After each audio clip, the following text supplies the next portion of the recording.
Hello बच्चों, कैसे हो आप सब। आज हम सब मिलकर पढ़ेंगे पाठ 60 नकली हीरे। चलो इसे पढ़ते हैं।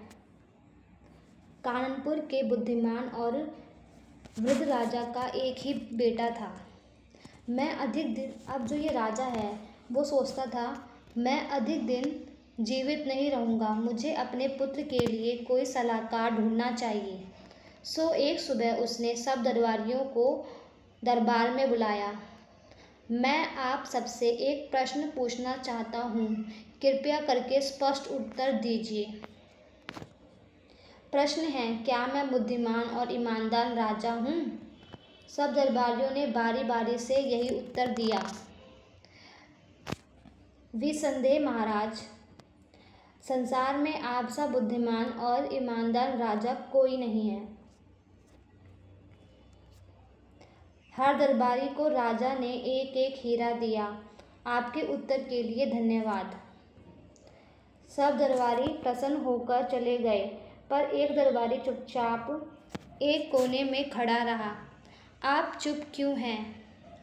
आपका उत्तर क्या है? महाराज, दूसरों ने तो आपको प्रसन्न करने वाले उत्तर दिए, पर क्षमा कीजिए, मेरा उत्तर वैसा नहीं है। इसमें कोई संदेह नहीं है महाराज कि आप बुद्धिमान और ईमानदार हैं, पर आपसे भी श्रेष्ठ राजा हो चुके हैं जो बुद्धिमान और ईमानदार आपसे बढ़ चढ़कर हैं। हमें आपका उत्तर सुनकर बहुत प्रसन्नता हुई।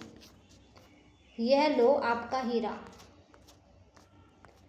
अगली सुबह काननपुर के सारे दरबारी दरबार में वापस आए। महाराज, हमने इन हीरों की जांच जौहरी से करवाई, पता चला कि सारे हीरे तो नकली हैं। आपने हमारे साथ ऐसा क्यों किया महाराज? ठहरिए, मैं समझाता हूँ। आप सबने मेरे प्रश्न का झूठा उत्तर दिया, इसलिए हीरे भी आपको नकली दिए गए। पर इस नौजवान ने सीधा साधा उत्तर दिया, इसलिए इसे असली हीरा दिया गया। और मेरे बाद यही मेरे बेटे का विश्वस्त सलाहकार रहेगा।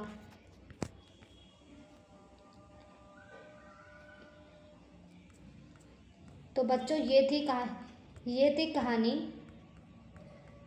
नकली हीरे की। ठीक है, तो इस जो ये नकली हीरा जो चैप्टर है, इसके अंदर क्या कहा गया है?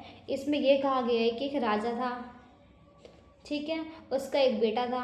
अब राजा सोचता है कि मैं तो क्या हूँ, मैं तो बहुत बूढ़ा हो गया हूँ और मैं अधिक टाइम तक क्या रहूँगा, जीवित नहीं रहूँगा। तो उसको क्या चाहिए? एक सलाहकार चाहिए जो उसके बेटे को क्या दे? सलाह दे, सही सलाह दे। ठीक है, तो अब राजा जो है अपना दिमाग लड़ाता है, मतलब वो सोचता है, विचारता है, फिर वो क्या करता है, फिर वो अपने दरबारियों को बुलाता है और दरबारियों से पूछता है, बताओ कि क्या मैं समझदार हूँ, क्या मैं ईमानदार हूँ? तो जो भी ये सब दरबारी हैं, ये कहते हैं कि क्या कहते हैं कि आप बहुत ईमानदार हो, आप बहुत बुद्धिमान हो, ये सब कहते हैं। तो फिर राजा उन सबको एक एक हीरा दे देता है और सब घर पे चले जाते हैं। पर एक नौजवान होता है, वो किनारे कोने पर खड़ा होता है। तो राजा उससे पूछता है कि तुम अपना उत्तर नहीं बताओगे, तुम अपना उत्तर बताओ। तो दरबारी जो होता है ना, वो अपना उत्तर बताता है कि आप बुद्धिमान हो, ईमानदार हो, इसमें कोई भी शक नहीं है, पर आपसे भी बुद्धिमान और ईमानदार बहुत राजा रहे हैं। ठीक है, तो राजा इस बात को सुनकर बहुत खुश हो जाता है, बहुत प्रसन्न हो जाता है इस बात को सुनकर, और उसको हीरा दे देता है। ठीक है, अगले दिन क्या होता है कि जो भी दरबारी होते हैं ना, वो आते हैं वापस और बोलते हैं कि राजा महाराजा, जो आपने जो हमें हीरा दिया वो क्या निकले? नकली निकले। हमने इसकी जांच करवाई थी। किससे करवाई थी जांच? जौहरी से। जौहरी कौन होते हैं? जो लोग चेक करते हैं कि सोना, मतलब जो सोना बनाते हैं, उनसे कराई थी। सोना बनाते हैं, उनको पता भी तो होगा सोना कैसा है, तो उनको जौहरी कहते हैं। अब क्या हुआ, तो राजा जो थे, राजा कहते हैं दरबारियों को कि तुम सबने झूठा उत्तर दिया, और सिर्फ इसी नौजवान ने सच्चा उत्तर दिया, इसलिए इसको जो हीरा है वो असली दिया गया, और तुमने झूठ बोला इसलिए तुम्हें हीरा नकली दिया गया।